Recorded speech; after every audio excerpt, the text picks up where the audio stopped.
Pessoal, vamos falar a parte 3 agora, do dia 3, semana 3, dia 1, direitos fundamentais. Agora a gente vai falar sobre a inviolabilidade da intimidade, da vida privada, da honra, da imagem das pessoas. O artigo 5º, inciso 10º, vai dizer que são invioláveis, não podem ser violados, então a intimidade, a vida privada, a honra, a imagem das pessoas, assegurando o direito de indenização pelo dano material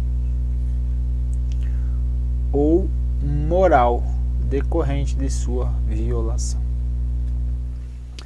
Então, o STF entende que não se exige a comprovação de ofensa à reputação do indivíduo, mas por exemplo, a mera publicação não concedida de fotografias, escritos ou outros registros desabonadores que gerem desconforto ou constrangimento, geram para o lesado direito à reparação, ok?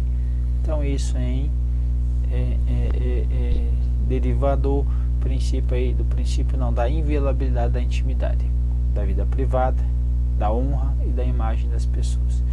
Então teve uma foto publicada, vai violar aí a intimidade, a vida privada, a honra e a imagem dessas pessoas. Então vai estar aí, vai ser possível a reparação do dano por meio de uma indenização, certo? Uma indenização aí, tanto por danos morais ou até mesmo material aí, se for comprovado. O que mais? Então estão incluídas nessa proteção tanto as pessoas físicas quanto as pessoas jurídicas, perfeito? Então direito de imagem, então previsto aí, direito de imagem, da inviolabilidade da imagem, da honra, certo? De pessoas jurídicas. Então a expressão ou moral não é excludente, isso é, não poderá haver, poderá haver cumulação das condenações, ok? Então pode ter, então aqui pode ocorrer então o dano material e ou dano moral, então pode ocorrer os dois. Então, por exemplo, um namorado divulgou uma foto de um ex-namorado, melhor dizendo, publicou na internet uma foto da sua ex, certo?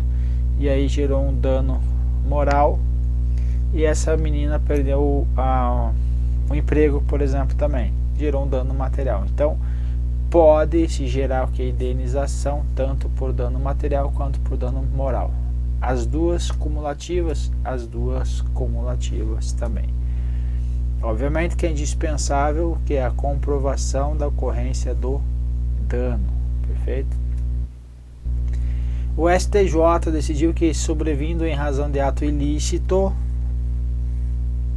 perturbação nas relações psíquicas, na tranquilidade, nos sentimentos, nos afetos de uma pessoa, configura-se dano moral passível de indenização, ok? Então, inclusive quanto aos danos estéticos, então pode ter aqui um dano moral, uma cirurgia estética mal sucedida aí, pode ter? Pode.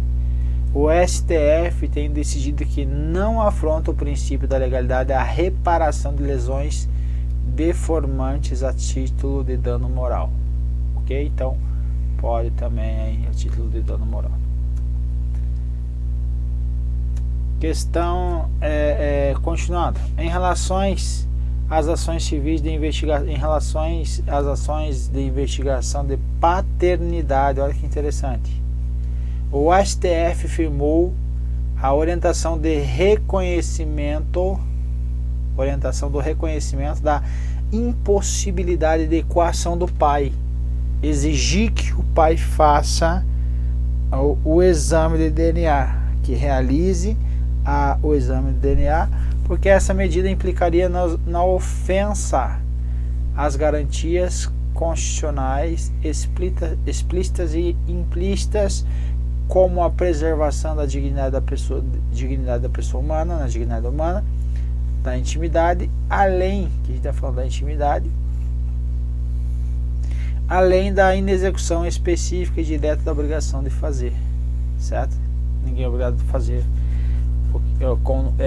A implícita, a obrigação de fazer, a implícita ninguém pode ser exigido a construir prova contra si. Então aqui está dizendo assim, então, que algumas garantias constitucionais, essas garantias constitucionais, elas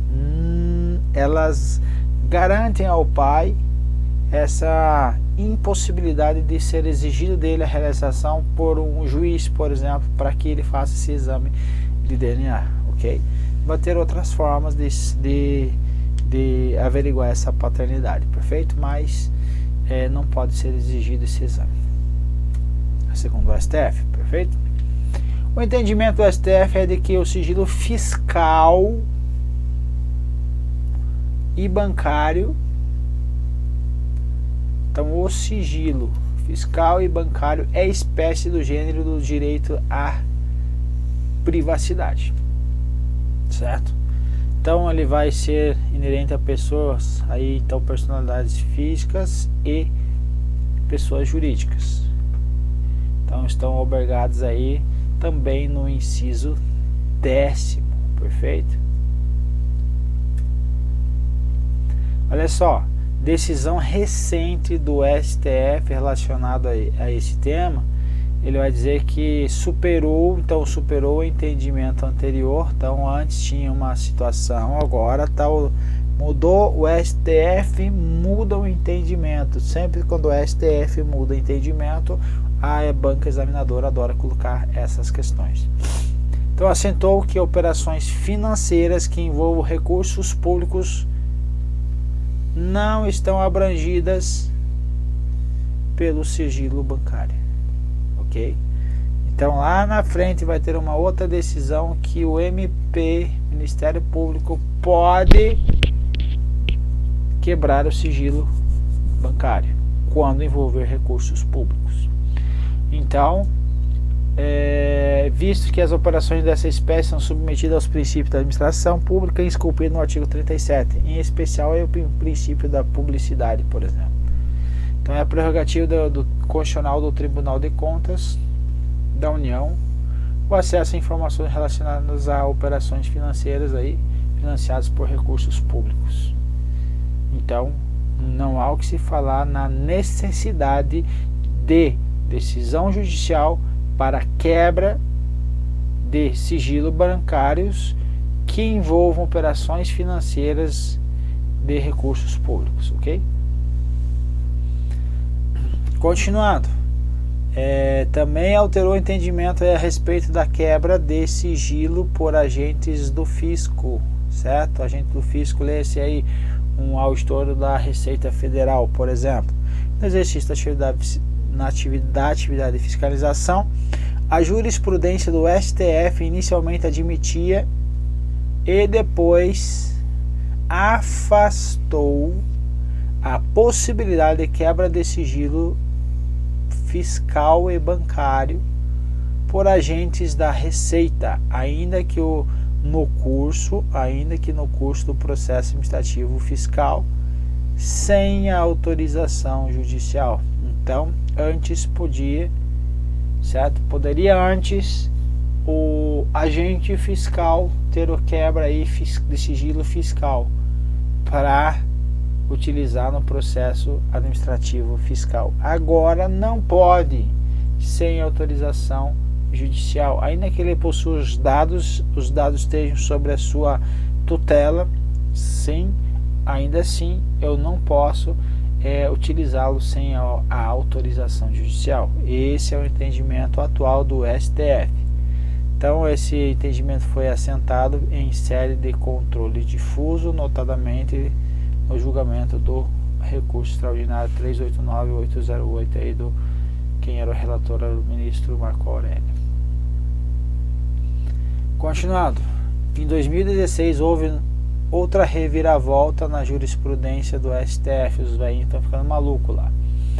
Quando o julgamento em conjunto de algumas ações aí, 4 na realidade, de inconstitucionalidade. Então o STF, por sua maioria, entendeu constitucionais dispositivos da Lei 105 de 2001 que permitem à Receita Federal receber, olha só, receber dados bancários de contribuintes fornecidos diretamente pelos bancos. O relator do processo aí então destacou em seu voto que não se trata propriamente de quebra de sigilo bancário, palhaçada, o que pressupõe a circulação desses dados, mas sim a transferência desse sigilo dos bancos ao agente do fisco, e que a lei prevê severas punições ao servidor público que vazar essas informações. Então isso aí vou colocar aqui em julgamento palhaçada, vou colocar ali em cima, mas vou colocar um palhaço. Mas é só para você ter em mente aí que teve essa situação, que recebeu os dados bancários, agora passou a transferência desse sigilo dos bancos à Receita. O poder do Ministério Público de requisitar informações bancárias de conta corrente da Prefeitura compreende, por extensão, o acesso de registro das operações bancárias realizadas por particulares a partir de verbas públicas creditadas na conta. Então, isso aí que nós já falamos. Estamos falando em recursos públicos, o MV pode requisitar informações bancárias. E assim terminamos essa bateria aí de incisos de direitos fundamentais. Ok? Vamos para a próxima aula aí. Antes disso, façam as questões. Precisou, tem alguma dúvida, alguma dificuldade, manda para mim. Um abraço.